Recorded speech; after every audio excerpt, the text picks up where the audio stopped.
Hello. Keep scrolling for 10 years of bad luck, and keep scrolling for 20 years of misfortune. Or just watch this video.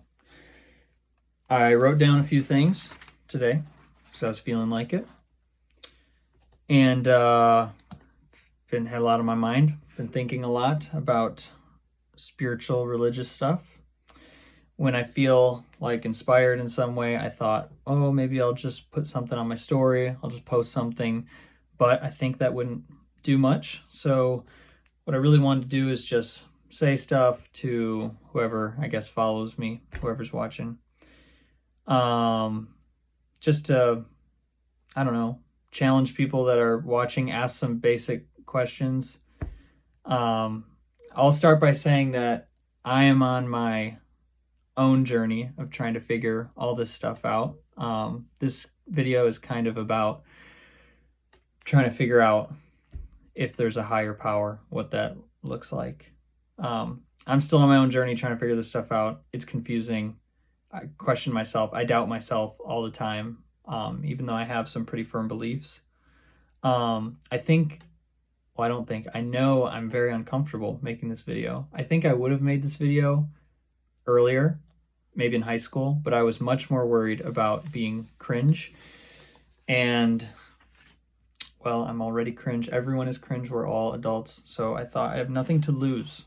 So I'm going to start out just by asking that you would hear this with sort of an open mind. Maybe you're a Christian and you don't like talking about these tough questions because kind of just like going to church and trying to just feel good, like blindly following this, is going to be easier than trying to ask these deeper questions. But I believe that you kind of have to answer these questions in order to have a really solid belief, I don't know, in your faith. Maybe you're not a Christian, not religious. Maybe you have a specific reason for not believing in something than yourself.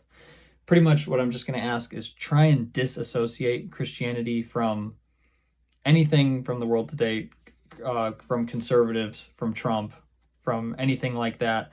I just want to talk about the basics without any baggage that has been attached in like 2025 America. I might say God, I probably will. When you hear the word God, you may instantly be turned off because of how the homosexual community has been treated or because of wars that have been fought in the name of God. I just want to start out with a clean slate. Try not to think about that stuff. I really just want to get down to the very, very, very bare minimum, just for a couple minutes. I've been kind of forming these thoughts for a long time. You may think to yourself, Kyle, but you grew up a Christian, so this is going to be very biased. And your research is just a tool to affirm your beliefs. And yes, that is kind of true. I think that a world without God and without any sort of order, it does in the back of my mind scare me a bit. And I've tried to look at these things outside of just my point of view.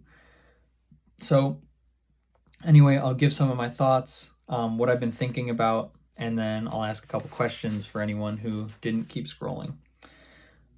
This is really rough. I wrote this all down like 20 minutes before I recorded this. But I've obviously had these thoughts and ideas in my head for a long time. Here are the main things I go back to. I think it's important, whether you don't believe in God or whether you do, to really feel pretty confident in what you believe. I think that it just makes life easier. I think you can walk around with a certain sort of confidence about this life and the next, if you believe in that. I really tried to just strip this stuff down and go to the basics and ask and really try and question everything and see what you come up with. So the first, kind of the most basic thing in this space is trying to figure out if there even is a higher power, something greater than humans, something that's in some sort of control, something that created what we have today. And so some of the things I've been coming back to are one, that I believe that something cannot come from nothing. That's like obviously a scientific idea. That's a law. Something cannot come from nothing. The universe is expanding. I think it's actually, the expansion is happening faster and faster every day. It's exponential. If you bring that back, there was a point in time in which there was nothing, and then the Big Bang, or whatever you want to call it. Something happened. Something was created. Science can't really answer what started that. There obviously wasn't just nothing plus a few hydrogen atoms that were bouncing around. There was absolutely nothing, which means that something outside of it had to act, had to create. And so I don't picture like a guy with a white beard and a robe like doing this, but I do think that there's a creator and that something had to start that. Another point that I keep coming back to and I see every single day, I feel like, is just the idea of intelligent design. The intelligent design argument, from what I understand, is just that there are patterns and there's order in creation. It's perfect in the sense that it's able to sustain like human life every day. I believe that whether you're a Christian or not, this is easily a miracle, what we have here in this part of the universe. There might be other life out there that we just haven't found, which would be super cool. But what we have here is like a miracle. We live on this floating rock in space, and if you're just a little too high, you freeze to death, and if you're down low, you burn to death. And we're somehow in that perfect balance in the universe every single day. I think that that requires some sort of faith, whether you are religious or not, to reconcile what's happening there. The third thing that I think about when I think of a higher power is the moral argument, which I guess is just the idea that if there is no God, then we're just kind of intelligent mammals. We're just another set of animals walking around. And when we look at like the animal kingdom, we don't think twice when there's rape or murder or any of these things that we would consider terrible if humans were doing to each other all the time. So obviously we're outside of that animal kingdom and we have our own rules and laws. And when you're a kid, there are times where you want to kill your sibling because you're super frustrated, but then we have the parents who are supposed to kind of govern that and set rules. And even besides the parents, there are laws set by the government and rules that you have to follow. The only problem with this is that I believe that like a government needs to be held accountable. Obviously super scary examples in the 20th century, like Nazi Germany, Soviet Russia, committed awful things, but people in that country, you know, they can argue that this is the law. These are the rules. This is what we do. And if you're an American today, you might disagree with the rules set by Trump or Biden, their administration, whatever. I believe that there has to be an objective truth, an objective sense of right and wrong that has to be above a government and that can hold them accountable to that.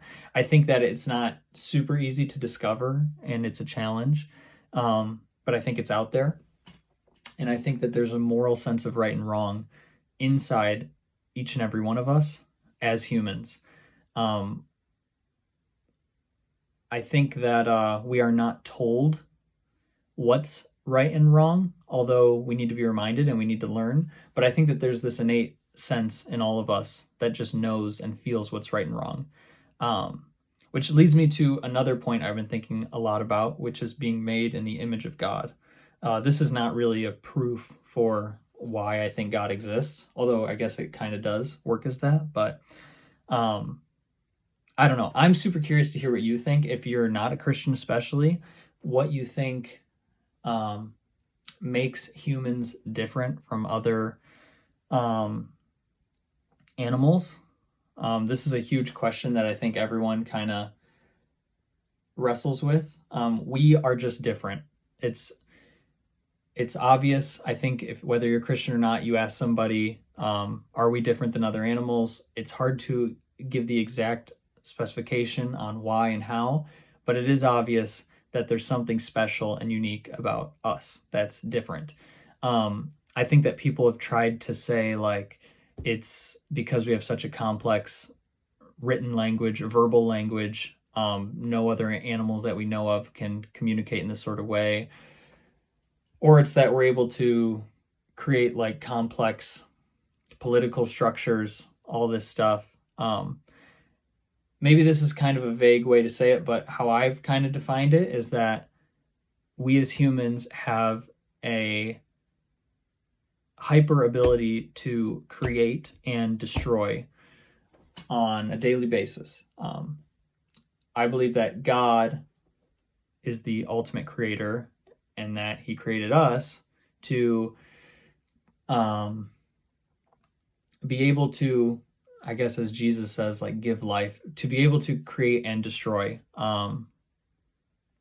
We have that power. It can be physical. We have the capability to like kill any other mammal on the planet, any animal. We have the ability to create machines and industry that can destroy the earth very quickly if we don't keep it in check. We can destroy, we can create, we can uplift people with our words, we can destroy them with our words. We can impact people and things on a way greater scale, spiritually, mentally, physically, than any other mammal. So I'm still trying to wrap my brain around that one. I think that the idea of being made in the image of God, or if you're not a Christian, I guess the miracle of what is a human, what makes us different than other animals, I think that's super interesting, and I hope that we'd think about that. Anyway, those are some things that I've been thinking about recently. I also just wrote down a couple questions I think would be good for you to think about if you don't have enough going on in your life already. First, is there anything that separates us from other animals? If so, what is that? I think about that all the time. 2, is there a deeper fulfillment to be found than kind of what you're seeing right now in our culture? Is there anything deeper than just trying to find maximal happiness through a job that doesn't make you work hard, or a job that gives you money to have more fun, or a family or spouse that makes you really happy? Is there anything greater? Is there anything outside of that? Number 3, why am I here? It's always a weird one. And lastly, I just wanted to ask the question, if I do come to the conclusion that there is something higher than myself, how do I understand that being, he, she, it? And how do I communicate with said being? I just encourage you to think about these questions. Try to remove the idea of a creator from any baggage, like I mentioned before, that can be attached. I would invite anyone to DM, text, call, whatever. If you want to talk to me about these things, I've tried to give them a lot of thought. Obviously, it didn't get all into these papers. It's just stuff I think about all the time. If you want to comment something below, like, Kyle, you're a really nice guy, but this was really hard to watch and I don't want to be your friend so much anymore, you can comment that as well. Maybe there will be more videos to come from this. This obviously wasn't super Christ or Jesus focused. This is just kind of the foundation of the questions I first started to ask. Is there a creator? What does that look like? And what does that mean for us humans? So yeah, think about that. Thanks for watching, and maybe I'll make another video.